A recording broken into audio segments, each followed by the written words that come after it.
अब आगे देखिए क्या लिखा हुआ है, मल्टीप्लिकेशन ऑफ वेक्टर्स, यानी जैसे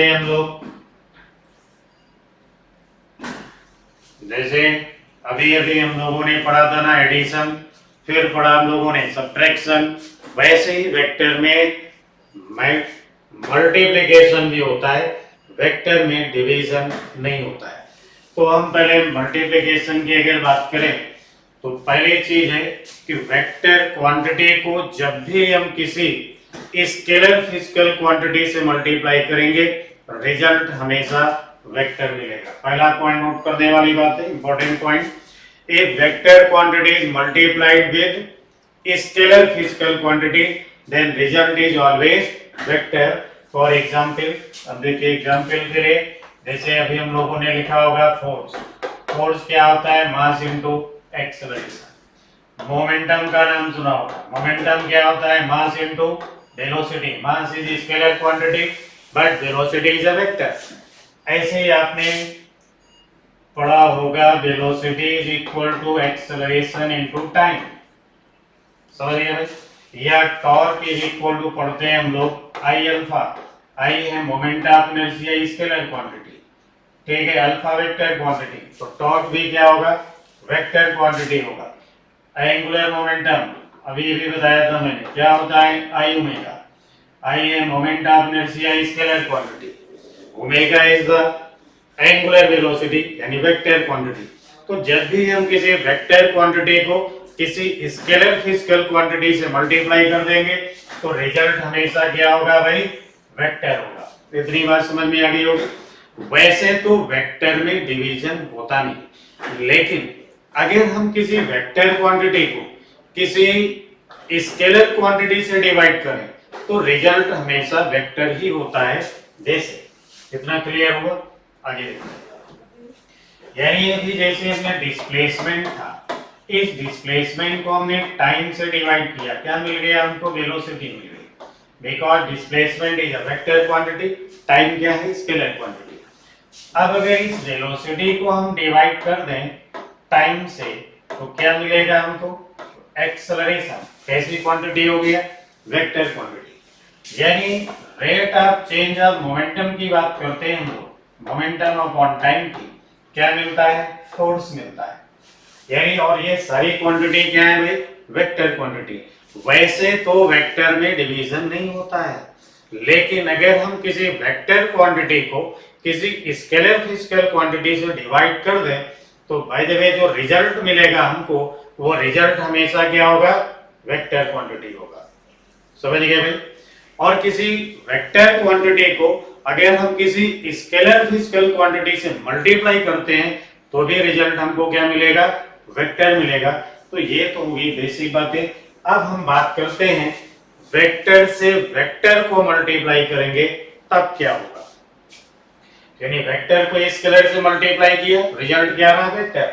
लेकिन जब हम वेक्टर को वेक्टर से मल्टीप्लाई करेंगे तब क्या फर्क होगा, वो बातें करते हैं हम लोग। तो यहाँ पे देखिए क्या लिखा है, multiplication of vector by scalar, लिखा है ना, when vector is multiplied by scalar quantity like any real number just multiplied like an, क्या लिखा है, अलजेब्रिक प्रोडक्ट। समझ गए ना, जो भी मैंने लिखा था। अब एग्जाम्पल में यहाँ पे लिख डाला गया, देखिए वेक्टर, अब भी वेक्टर ही है, लैम्डा क्या हो गया, कोई number.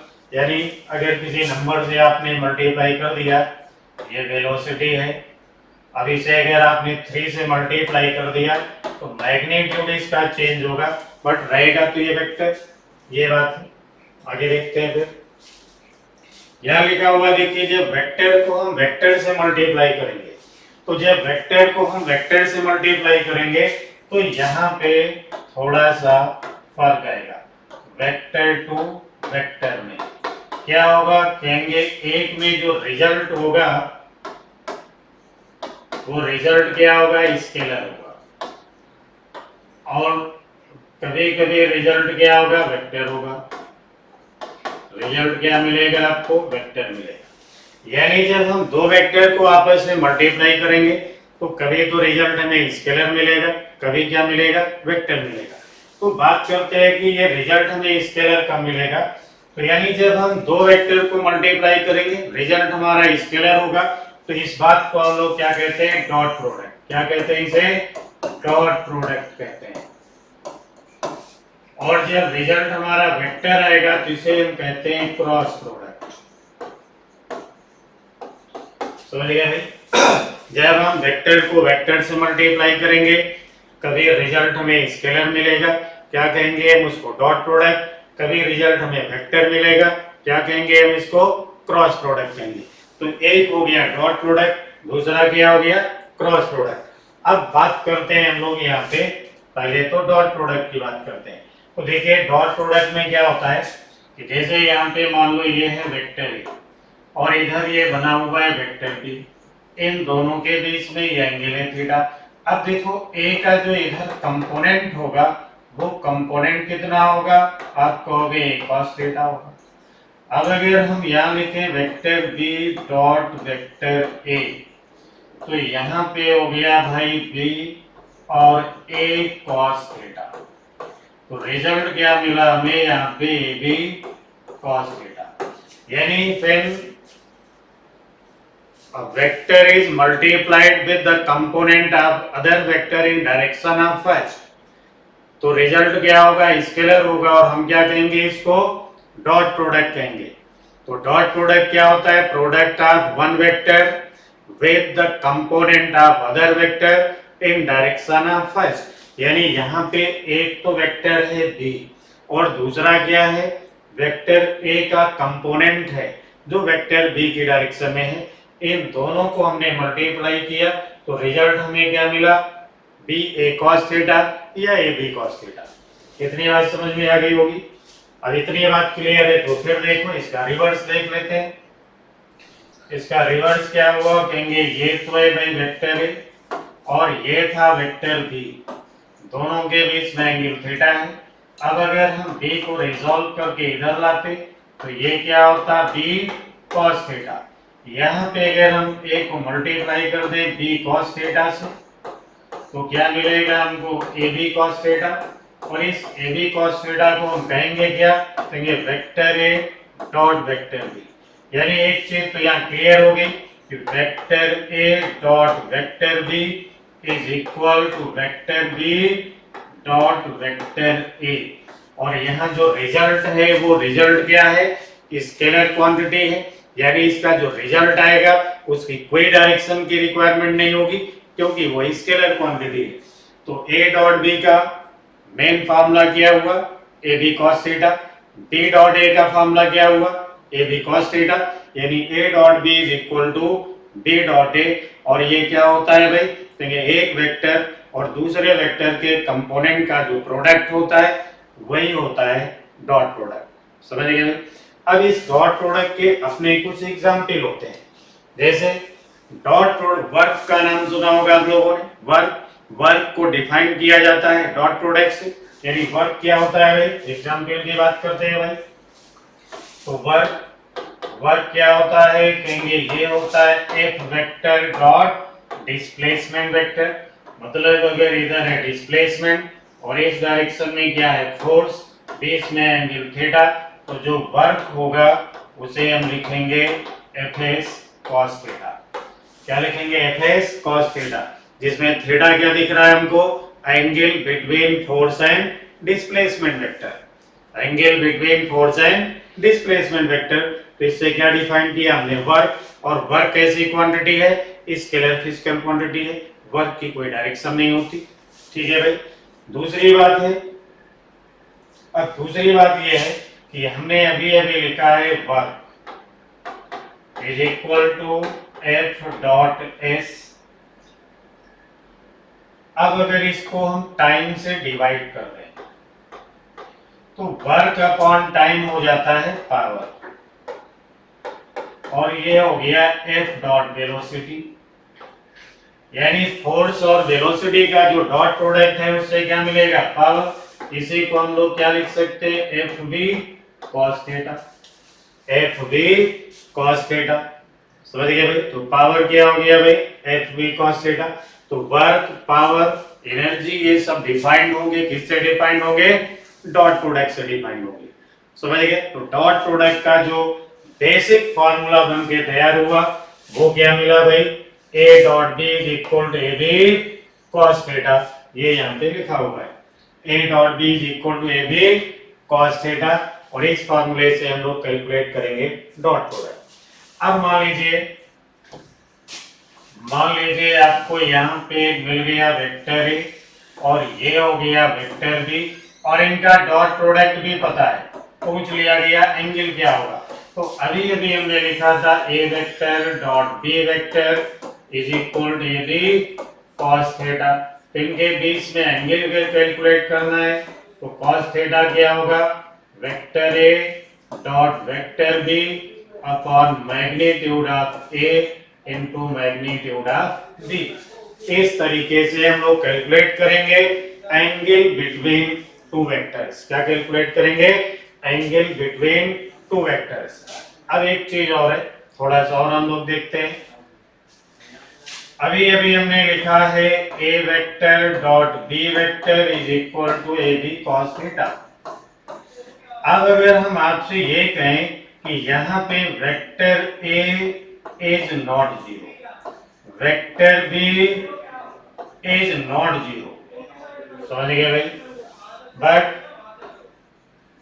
A dot B is equal to zero, but vector A dot vector B is equal to zero, यानी दो नॉन जीरो वेक्टर हैं लेकिन उनका जो प्रोडक्ट है वो क्या हो गया, जीरो। तो इट मींस cos थीटा फिर यहाँ पे क्या होना चाहिए, जीरो, और थीटा क्या होना चाहिए, 90 डिग्री। या हम सीधी सीधी बात करें कि दो परपेंडिकुलर नॉन जीरो वेक्टर का डॉट प्रोडक्ट हमेशा जीरो होगा, यानी दो परपेंडिकुलर नॉन जीरो वेक्टर, यानी यहाँ पे अगर ए जीरो होता तो समझ में आ गया, जीरो इंटू बी जीरो हो गया, या बी जीरो होता तो ए इंटू जीरो जीरो हो गया। लेकिन अगर ए भी जीरो नहीं है, बी भी जीरो नहीं है, फिर भी उनका प्रोडक्ट जीरो आ रहा है, फिर भी उनका डॉट प्रोडक्ट जीरो आ रहा है, तो इसका सीधा सा मतलब है कि vector A and vector B both are perpendicular to each other, यानी दो परपेंडिकुलर वेक्टर का डॉट प्रोडक्ट हमेशा जीरो होगा। दो परपेंडिकुलर वेक्टर का डॉट प्रोडक्ट हमेशा जीरो होगा। इतनी बात क्लियर हो गई। अब आगे देखते हैं, फिर हम लोग बात करते हैं थ्री डायमेंशनल। तो थ्री डायमेंशनल वेक्टर की अगर बात किया जाए तो यहाँ पे हमने बना दिया भाई X axis, Y axis and Z axis. अब देखिए इस डायरेक्शन में कौन सा कंपोनेंट होता है, आई कैप, इधर कौन सा, जे कैप, इधर कौन सा होता है वेक्टर, के कैप। तो अगर और इनके सबके बीच में एंगल कितना है, 90 डिग्री। हम अगर आई डॉट जे करें यहाँ पे तो आई और जे के बीच में एंगल कितना है, 90 डिग्री। तो डॉट प्रोडक्ट क्या होना चाहिए, जीरो, बिकॉज अभी अभी हमने बात की कि dot product of two perpendicular vector is always zero.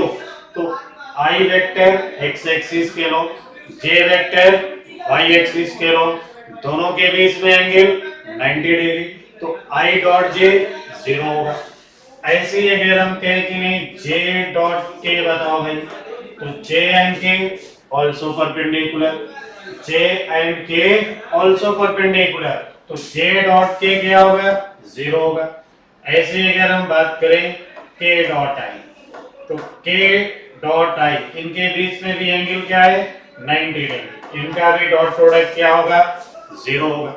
अब इसका उल्टा कर लेते हैं, यानी अगर जे डॉट आई वाली बात किया जाए तो जे डॉट आई देख लो भाई, जे और आई के बीच में अभी भी एंगल क्या है, 90, जीरो होगा। के डॉट जे की बात किया जाए क्या होगा, तो ये जीरो होगा।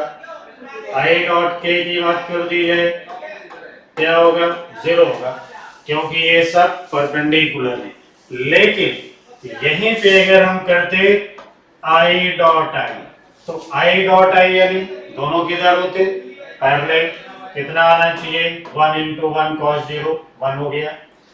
जे डॉट जे करते हैं यहाँ पे, दोनों सेम डायरेक्शन में, एंगल 0 cos 0 1 होता है, प्रोडक्ट क्या आएगा 1, 1 इंटू 1 इंटू 1, 1 हो गया। के डॉट के अगर किया जाए क्या आना चाहिए, 1 होना चाहिए। के का मैग्नीट्यूड 1, के का मैग्नीट्यूड 1, बीच में एंगल कितना 0, cos 0 भी 1, तो 1 into 1 into 1 रिजल्ट क्या मिला 1। तो I dot I is equal to 1, J dot J is equal to 1, K dot K is equal to 1, but I dot J is equal to 0 because both are perpendicular. J dot J is equal to 1 because both are parallel. I dot I is equal to 1 because both are parallel. समझ गए भाई? तो dot product जब भी हमें किसी 3 dimensional vector का करना होगा तो ये वाले कंपोनेंट तो हमेशा क्या हो जाएंगे 0, ये वाले कंपोनेंट भी क्या हो गए 0। हमें मल्टीप्लाई किसको करना होगा I डॉट I वालों को, J वालों को, K वालों को, तो रिजल्ट मिल जाएगा। फॉर एग्जांपल यहाँ पे देखते हैं vector A is given AXI cap, AYJ cap, AZ K cap and vector B is given BXI cap, BYJ cap and BZ cap। अभी हमने देखा कि अगर हम AXI cap को BYJ cap से मल्टीप्लाई करेंगे तो रिजल्ट क्या हो जाएगा 0, क्योंकि यहाँ I cap है, यहाँ J cap है। हम किसको मल्टीप्लाई कर सकते हैं AXI cap, BXI cap, तो रिजल्ट क्या हो गया AX BX। अब y और y को मल्टीप्लाई कर लेंगे तो रिजल्ट क्या हो गया AY BY। z और z वाले भी मल्टीप्लाई हो जाएंगे, क्या हो जाएगा AZ BZ। बट दूसरे कंपोनेंट्स को अगर हम मल्टीप्लाई करेंगे तो यहाँ रिजल्ट हमको क्या मिलेगा 0 मिलेगा। समझ गए भाई? यानी अभी कुछ प्रॉब्लम है तो आप ऐसे समझ लो, यानी vector is given as AXI cap plus AYJ cap plus AZ K cap and vector B is given as BXI cap plus BYJ cap plus BZ K cap। तो हम यहाँ पे क्या करेंगे केवल इनको मल्टीप्लाई करेंगे, इनको आपस में मल्टीप्लाई करेंगे, इनको मल्टीप्लाई करेंगे और रिजल्ट लिख देंगे यहाँ पे A dot B is equal to AX BX plus AY BY plus AZ BZ, ये रिजल्ट होगा। अब इनके साथ में देखो I J K भी नहीं लिखेंगे, क्यों? क्योंकि ये जो रिजल्ट है वो स्केलर है, इसमें डायरेक्शन की कोई रिक्वायरमेंट नहीं। तो यहाँ पे हम I J K कुछ भी नहीं लिखेंगे, बस ऐसे कर दिया, ये इनका प्रोडक्ट हो गया। इतनी बात क्लियर हो गई होगी। अब इसे में थोड़ी सी और बात करते हैं। यानी हमारे पास में वेक्टर A गिवन है, हमको वेक्टर B गिवन है, तो वेक्टर A का अगर मैग्नीट्यूड कैलकुलेट करें क्या होगा, कहेंगे AX square plus AY square plus AZ square. Vector B का मैग्नीट्यूड देखें क्या होगा, कहेंगे ये भी होगा under root BX square plus BY square plus BZ square. तो यहाँ एंगल क्या होगा cos थीटा। cos थीटा क्या बताया था A dot B upon mod of A mod of B। तो ये एंगल निकालने का फॉर्मूला हो गया, जिसे हम डायरेक्ट लिख सकते हैं AX BX plus AY BY plus AZ BZ। ये क्या हो गया डॉट प्रोडक्ट। मैग्नीट्यूड लिखते AX square plus AY square plus AZ square into BX square plus BY square plus BZ square, यानी BX square plus BY square plus BZ square. इस तरीके से हम क्या लिख लेंगे डायरेक्शन। कोई प्रॉब्लम है भाई? भाई ना, आगे देखते हैं फिर हम लोग। तो ये एंगल निकालने का फॉर्मूला हो गया, इतना क्लियर हो गया। तो फिर आगे देखते हैं आगे क्या है भाई। ये देखिए मिल गया हमको तुरंत।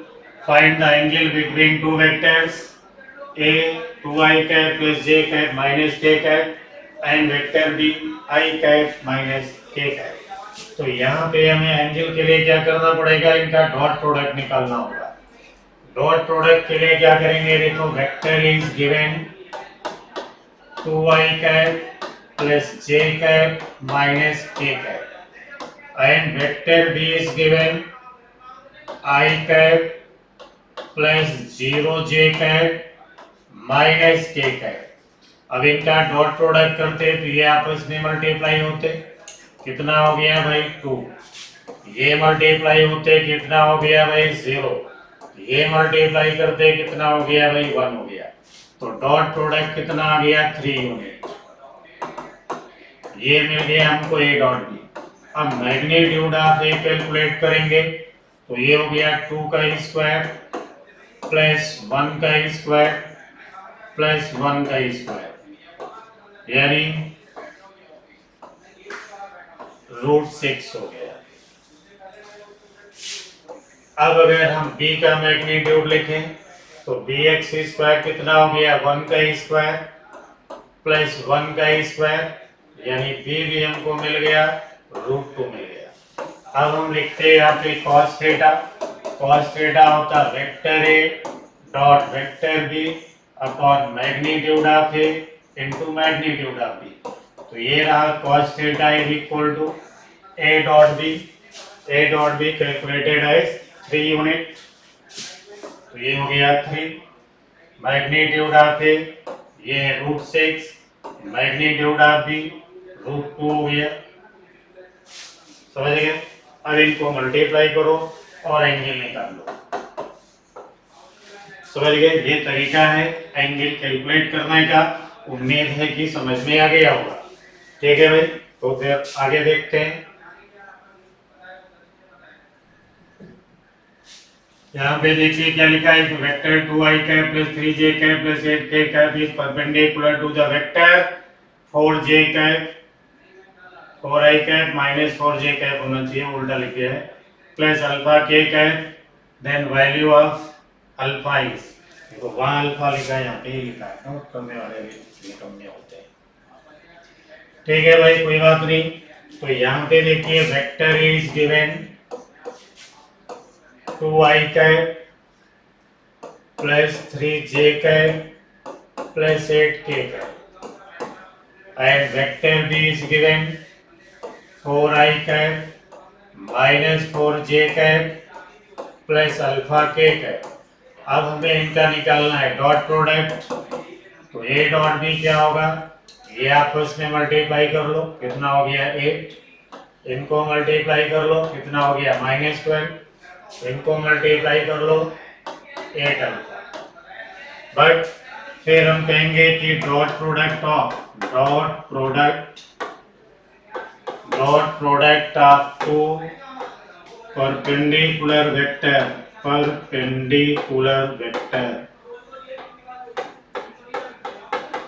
is always zero,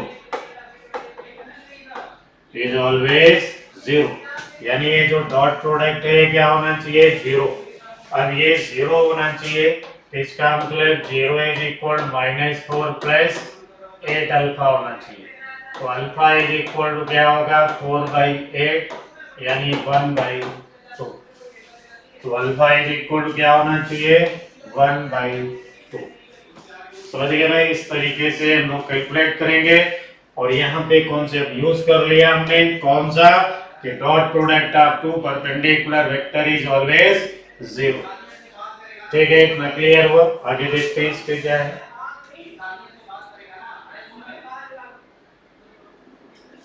तो इसके आगे फिर लिखा हुआ है क्रॉस प्रोडक्ट, है ना।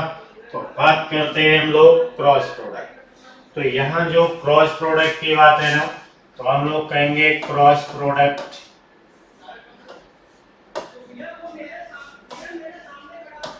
ये जो क्रॉस प्रोडक्ट है ना, क्रॉस प्रोडक्ट, तो क्रॉस प्रोडक्ट का क्या मतलब हुआ,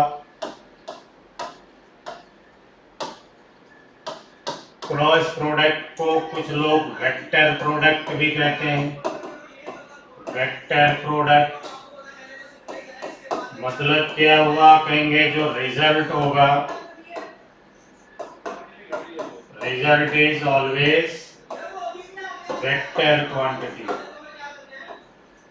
समझ गए? यानी जब दो वेक्टर को हम मल्टीप्लाई करते हैं और उनका रिजल्ट भी वेक्टर मिलता है, तो इसको हम लोग क्या कहते हैं भाई, क्रॉस प्रोडक्ट या वेक्टर प्रोडक्ट। समझ गए?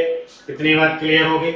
अब ये जो क्रॉस प्रोडक्ट में जो प्रोडक्ट वाला वेक्टर होगा, जैसे हमारे पास में दो वेक्टर है, एक इधर जा रहा है, इधर, एक इधर जा रहा है, अब हमने ऐसे घुमा दिया, तो ये दो वेक्टर का जो प्रोडक्ट होगा हमेशा वह इन दोनों वेक्टर के परपेंडिकुलर होगा, यानी cross product of two vector is always perpendicular to plane containing both vectors.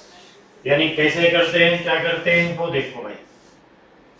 यानी इधर की तरफ हमने कह दिया ये है वेक्टर ए और ये हो गया भाई वेक्टर बी, दोनों के बीच में एंगल है थीटा, तो इनका जो रिजल्टेंट वेक्टर होगा यानी ए वेक्टर क्रॉस बी वेक्टर की अगर बात करें तो वो इस डायरेक्शन में होगा, मतलब उसका ए के साथ में भी एंगल 90 होगा और उसका बी के साथ भी एंगल क्या होगा 90 होगा।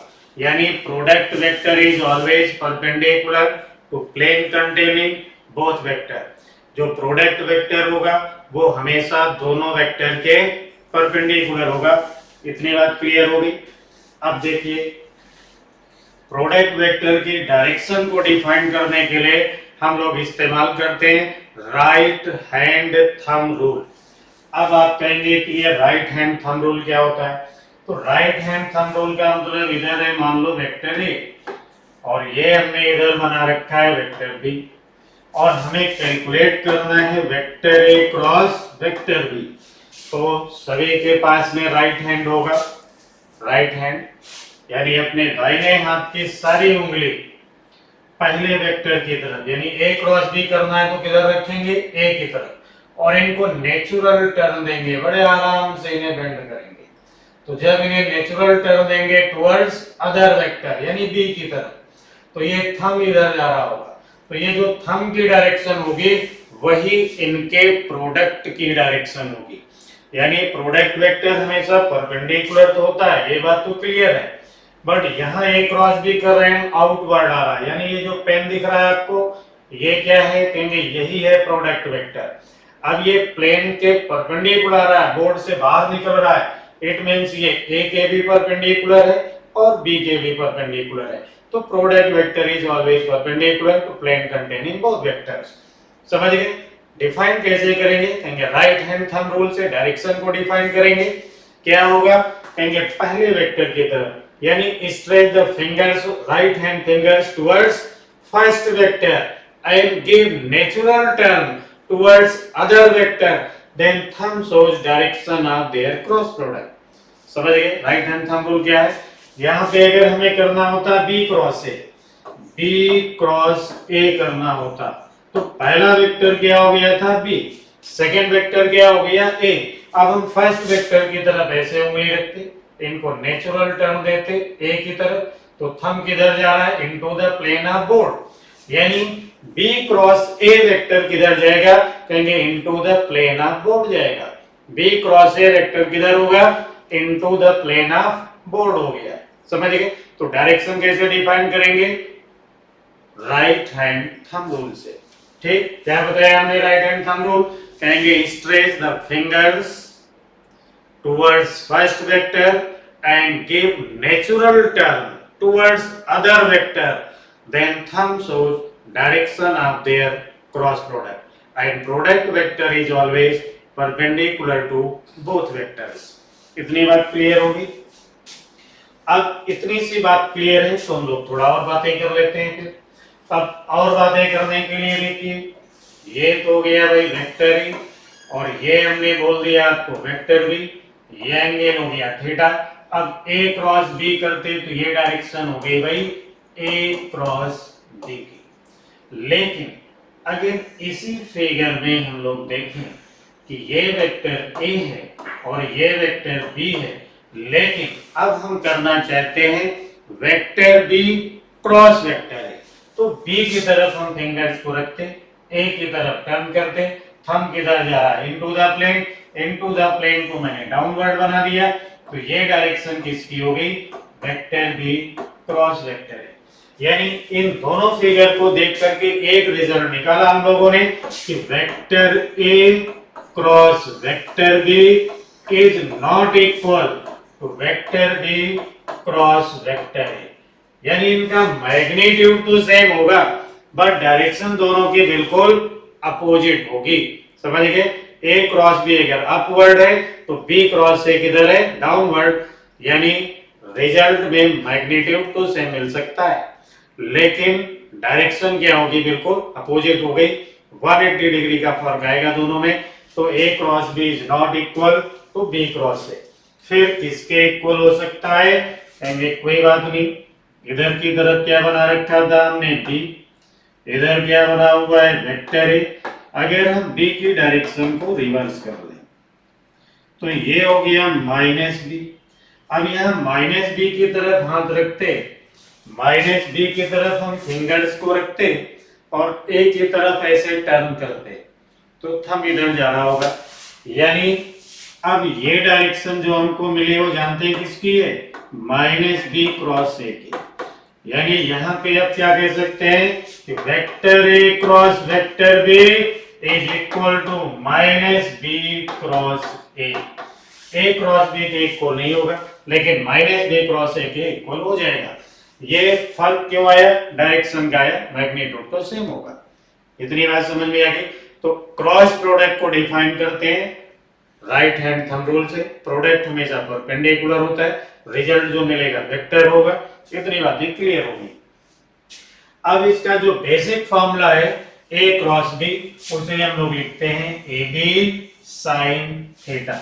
तो ए क्रॉस बी क्या होता है, A B sine theta. A cross B होगा ए बी साइन थीटा।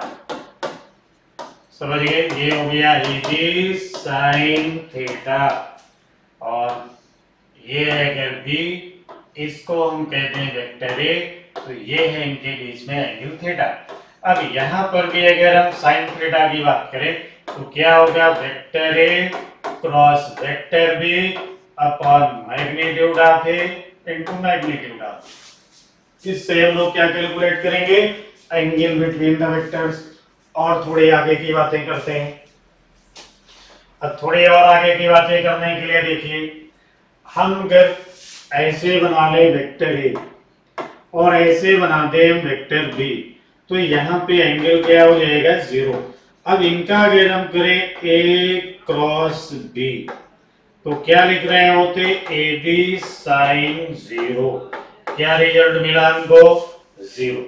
यानी दो पैरेलल वेक्टर का, जैसे दो परपेंडिकुलर वेक्टर का डॉट प्रोडक्ट जीरो होता है, वैसे ही दो पैरेलल वेक्टर का क्रॉस प्रोडक्ट हमेशा जीरो होता है।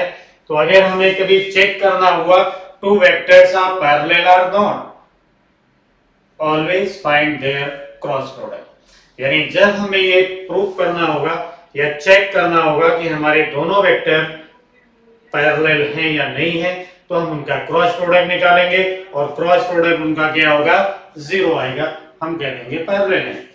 एक चीज और है, अब अगर वेक्टर इधर होता और वेक्टर भी इधर होता तो यहाँ पे भी इनका एंगल क्या हो गया 180, और साइन 180 क्या होता है, जीरो होता है। तो यहाँ पे अगर हम करते हैं वेक्टर क्रॉस बी वेक्टर तो ये भी तो हो जाता है A B sine 180, sine 180 zero, it means A cross B क्या हो गया, जीरो हो गया।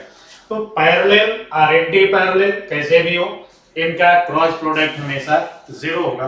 तो आप नोट कर लेंगे कि cross product of two non zero parallel और anti parallel vector is always zero.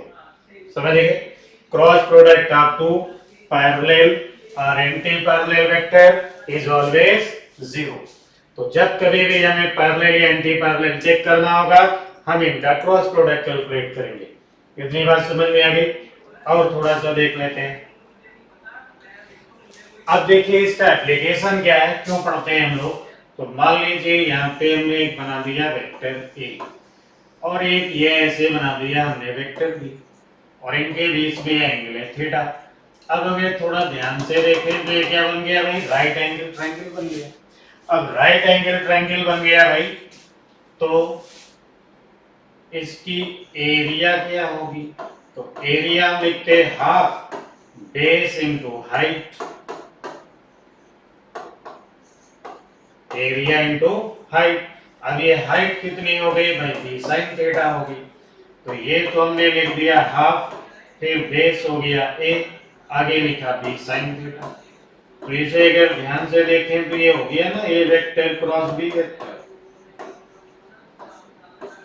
समझ गया ना, क्या हो गया, A vector cross B vector, यानी area is a vector quantity, area कैसी क्वांटिटी है, vector quantity, and always directed perpendicular to surface, क्योंकि ए क्रॉस बी हुआ, ए की तरफ रखते हैं बी की तरफ टर्न करते हैं, ये जा रहा था, तो ए क्रॉस बी क्या है, एरिया वेक्टर, एरिया वेक्टर किधर होगा, परपेंडिकुलर टू सरफेस, तो राइट एंगल ट्रायंगल का एरिया भी हमने कैलकुलेट किया, कितना मिला, हाफ ए वेक्टर क्रॉस बी वेक्टर, यानी area is a vector quantity defined by the cross product of two sides, defined by the cross product of two adjacent sides and always directed perpendicular to the surface।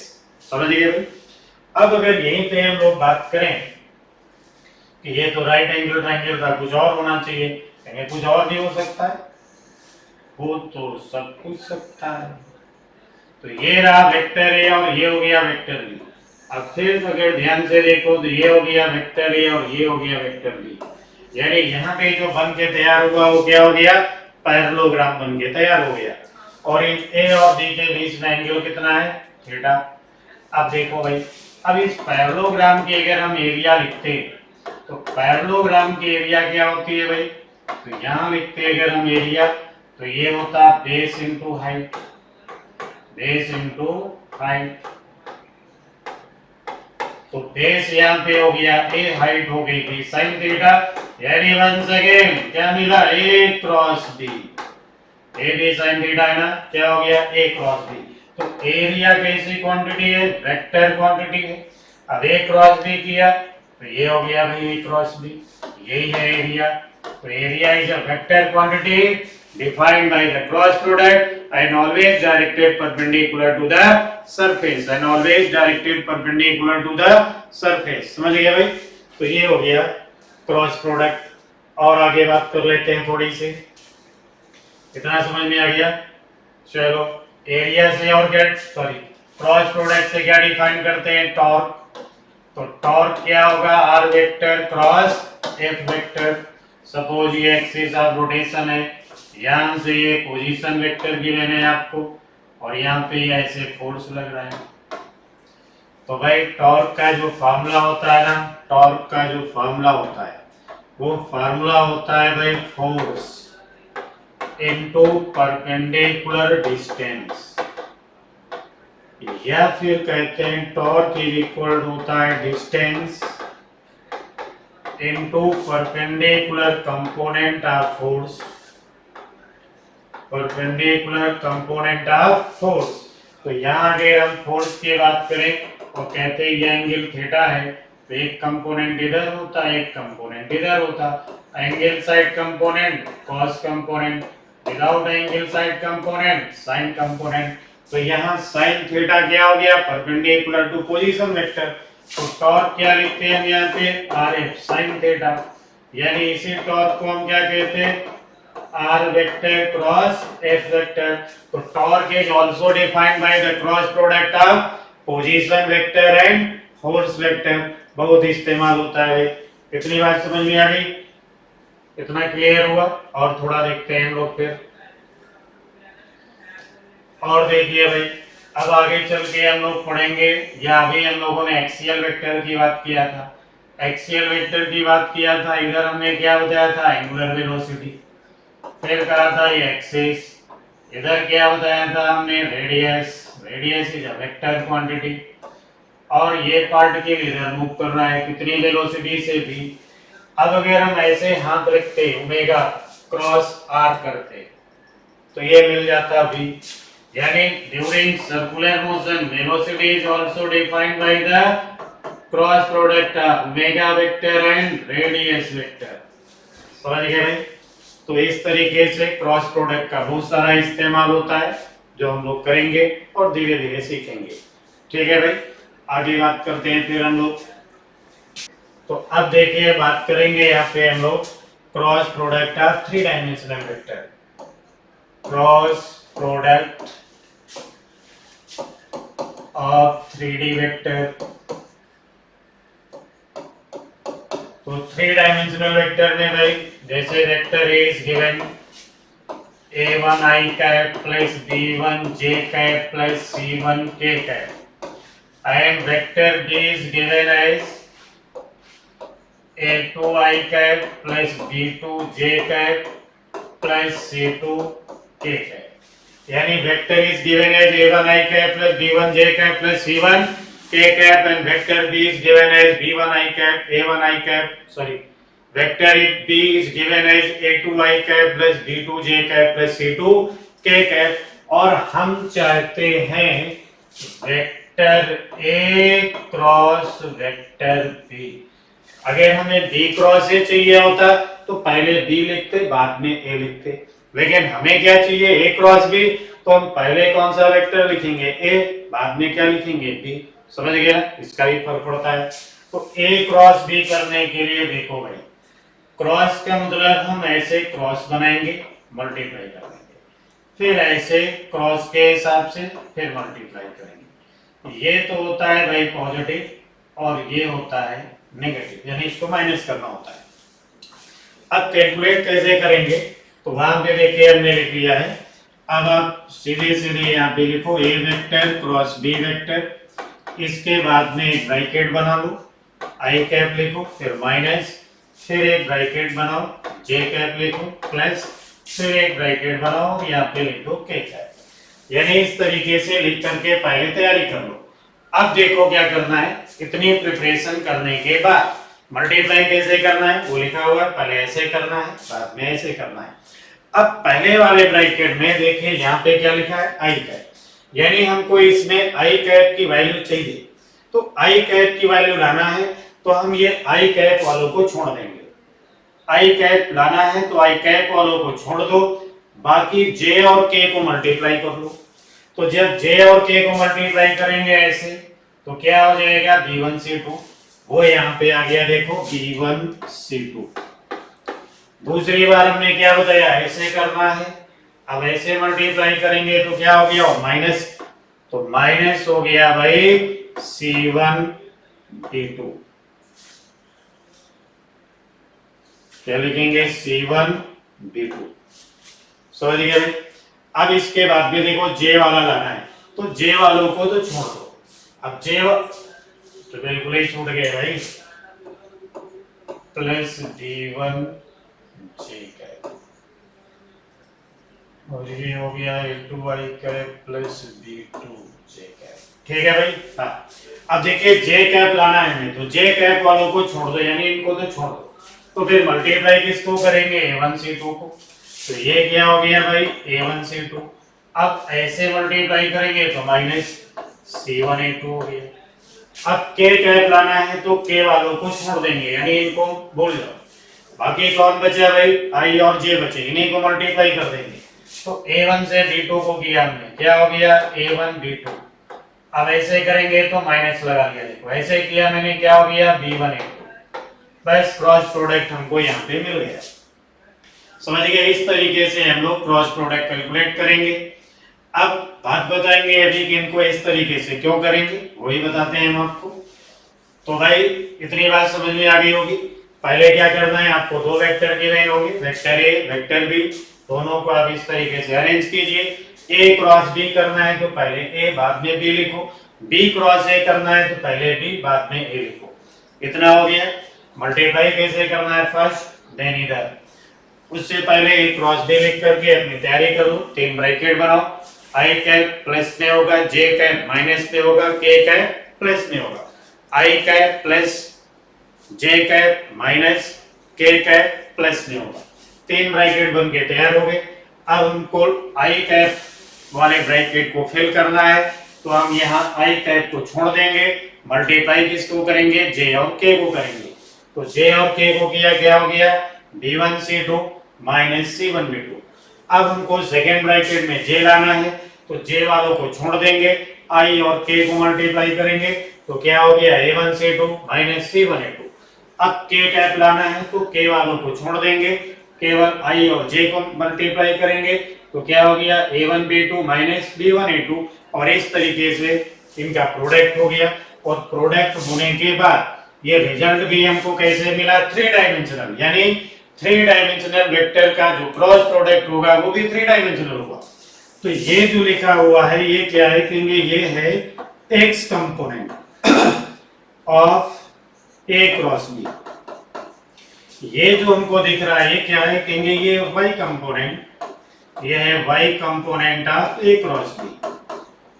और ये जो दिख रहा है ये क्या है, कहेंगे ये है Z component, Z component of A cross B. तो इस तरीके से हम लोगों ने क्रॉस प्रोडक्ट यहाँ पे कैलकुलेट कर लिया। ठीक है, अब क्रॉस प्रोडक्ट कैलकुलेट कर लिया और उसके हमको तीन कंपोनेंट मिल गए। तो अब क्या करेंगे हम लोग, इन तीनों कंपोनेंट को स्क्वायर करेंगे, ऐड करेंगे और स्क्वायर रूट निकालेंगे तो हमें मिलेगा मैग्नीट्यूड। यानी ए क्रॉस बी का मैग्नीट्यूड चाहिए तो हम क्या लिखते हैं, एक्स कंपोनेंट स्क्वायर करते हैं प्लस वाई कंपोनेंट लिख करके स्क्वायर कर लो प्लस जेड कंपोनेंट वो भी लिख करके स्क्वायर कर लो, ऐड करो स्क्वायर रूट निकालो तो इससे क्या मिल जाएगा आपको, magnitude of vector A cross vector B. अब यहाँ पे देखिए कभी कभी क्वेश्चन मिलता है find unit vector perpendicular to both vector. अब इसमें क्या है भाई, यानी बोथ वेक्टर का क्या मतलब, एक वेक्टर ए होगा दूसरा वेक्टर बी होगा। अब ए और बी के परपेंडिकुलर यूनिट वेक्टर बताना है, कोई बात नहीं, हम इनका क्रॉस प्रोडक्ट निकाल लेंगे। क्रॉस प्रोडक्ट निकालेंगे, ये मिल गया हमको क्रॉस प्रोडक्ट, इसको हमने कह दिया सी वेक्टर। अब सी वेक्टर मिल गया, सी क्या है यहाँ पे, कहेंगे ये है क्रॉस, ये हो गया भाई cross product of A B. समझ गए, अब सी वेक्टर मिल गया तो क्या कर देंगे, जो सी होगा वो ए के भी परपेंडिकुलर होगा बी के भी परपेंडिकुलर होगा, तो इसी को हम बना देते हैं यूनिट वेक्टर। क्या लिख देते हैं, vector C upon magnitude of सी।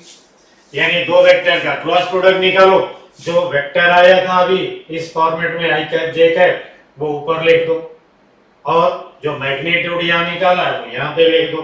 क्या हो गया, यूनिट वेक्टर, और ये यूनिट वेक्टर ए के भी परपेंडिकुलर होगा बी के भी परपेंडिकुलर होगा। देखो कितना इजी है, समझ गए। अब इतनी बात आ गई, अब इसके बाद में कुछ और बातें कर लेते हैं जो बड़ी इंपॉर्टेंट बात है और थोड़ी नहीं बहुत इंपॉर्टेंट बात है। क्या इंपॉर्टेंट है भाई, यानी अभी अभी हम लोगों ने कहा था कि cross product of two parallel vector is always zero. अब ये जीरो तो तब होगा जब तीनों कंपोनेंट जीरो, यानी it means x, y and z component, x, y and z component are their cross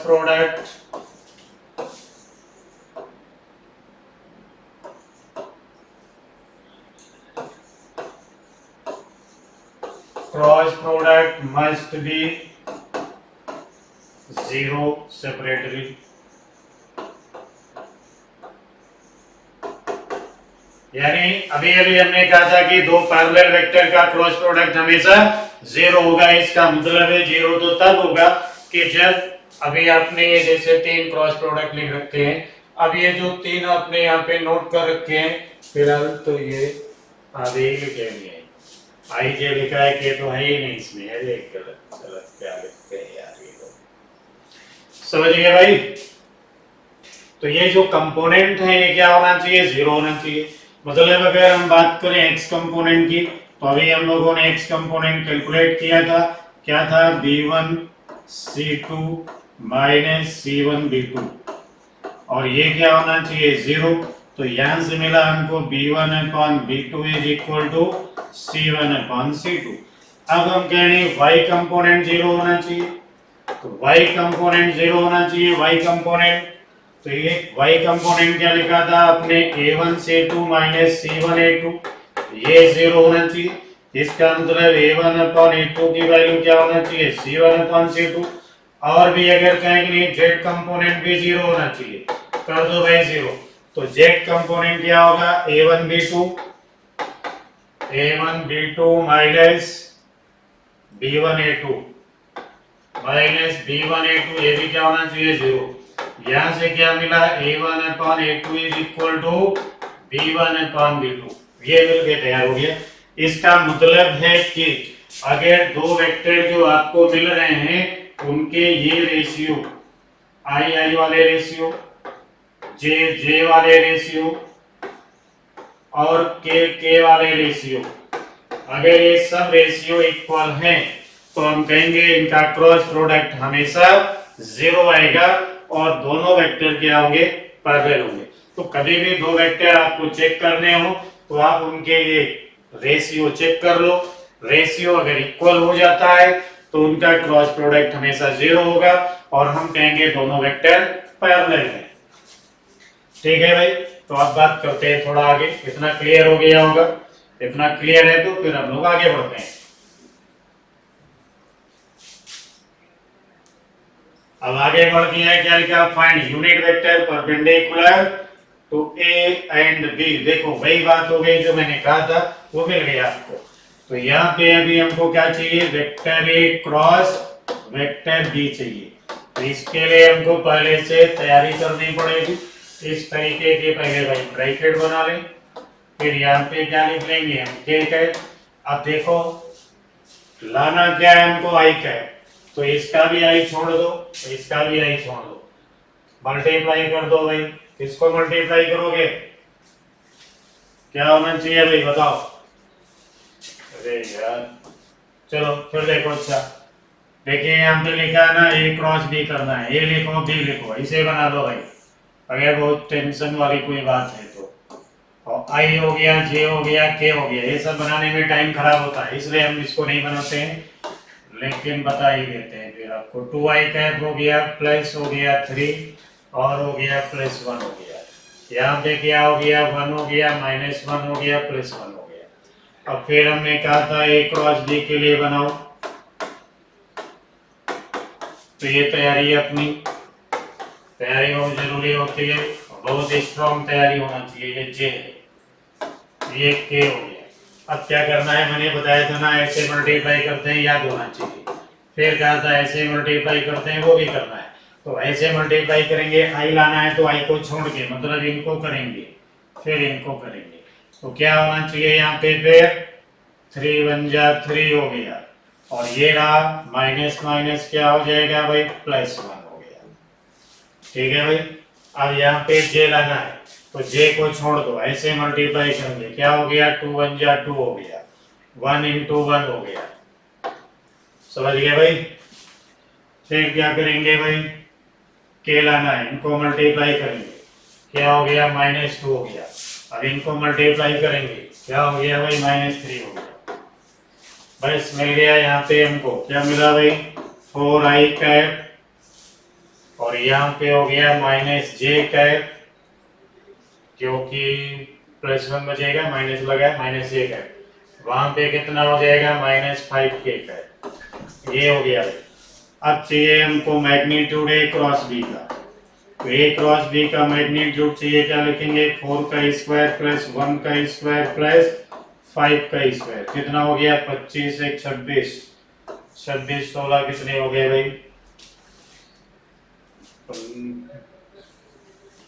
तो हो गया भाई 16 + 20 नहीं 25 17 हो गया।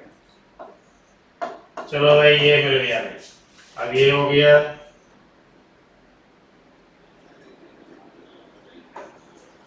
ठीक है भाई। ए क्रॉस बी देखो यहाँ पे लिखा हुआ है। अब चाहिए था हमको यूनिट वेक्टर, बताया था अभी हमने यूनिट वेक्टर के लिए, अभी अभी बताया था। यूनिट वेक्टर क्या हो जाएगा, vector C upon magnitude of C. Vector C कितना मिला हमको, 4i cap -j cap -5k cap, upon में क्या लिख देना है हमको, √42। समझिए भाई। तो ये हो गया unit vector perpendicular to both vector A and B. इतना क्लियर हो गया, आगे बढ़ते हैं भाई।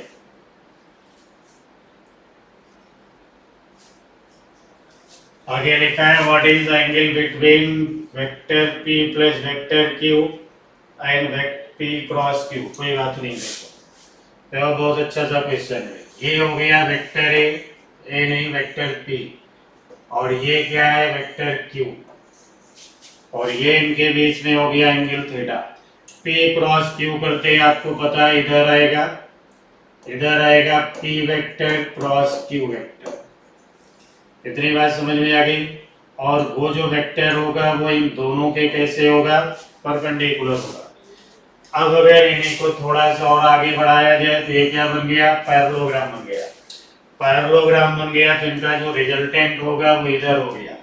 ये क्या है, vector p plus vector q। तो vector p plus vector q कहाँ होगा, उसी प्लेन में होगा जिसमें वेक्टर p और q होंगे। समझ गए भाई। तो फिर ये एंगल भी क्या हो जाएगा, 90 डिग्री हो जाएगा। ये एंगल भी क्या होगा, 90 डिग्री होगा, क्योंकि ये जो लिखा है ना p प्लस q होगा in same plane as vector p and vector q। But ये जो है ना क्या होगा, कहेंगे ये होगा perpendicular to plane containing vector p and vector q। तो इनके बीच में एंगल क्या होना चाहिए, ठीक है भाई। तो ये था वेक्टर। अब इसके भी कुछ क्वेश्चंस हैं जो हम डिस्कस करेंगे, लेकिन कुछ देर बाद। तब तक के लिए फिर आराम कीजिए। Thank you.